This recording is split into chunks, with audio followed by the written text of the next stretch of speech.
For this lesson, you're going to learn how to use the piezo speaker or buzzer. So we're going to create a new circuit.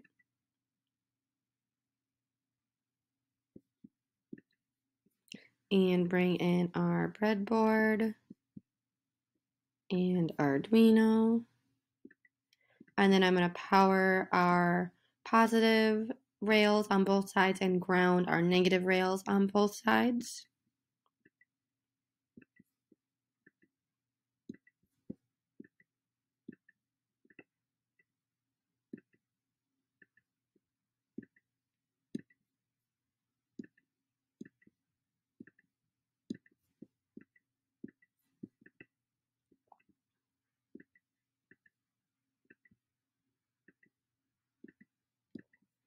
Okay, so now that we have that set up, let's bring in our speaker or piezo. So this little guy is a buzzer that you can send different tones to. And we're going to have it connected actually to a push button as well. So I have it all the way on the left side of my board. So first, we're going to wire, and if we look at our two ends here, we have a positive and a negative.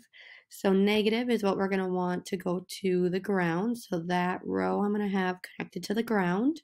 And our positive, we need to send it to one of our pins so that it can get the information from our Arduino. So I'm going to put it in 13. I'm just going to make it blue. So now our little buzzer can get the signal and power and be grounded. So next we're going to add in a push button. And I'm going to kind of put it next to it here across that gap. We're also going to need a resistor.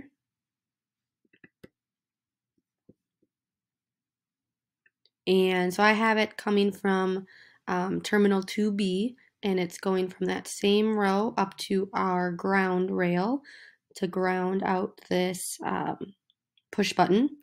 So then our other corner here, we're going to have this go to the positive or our power. I'm going to make it red. And then opposite corner from our power is what we need connected to a pin. So this row is that opposite, and I'm going to put that in number 12. Go green. All right, so how we are going to code this button to make it play a single tone. So back in our code, I'm going to trash that stuff. So we're going to first start by making a variable for our button, and I'm going to call it button A. Make sure you don't have any spaces or else it will give you an error later on. All right, so now that we have that made, we're going to set button A to read digital pin, and button is in 12. And then basically we wanted to say if we push this button, we want the speaker to play a tone.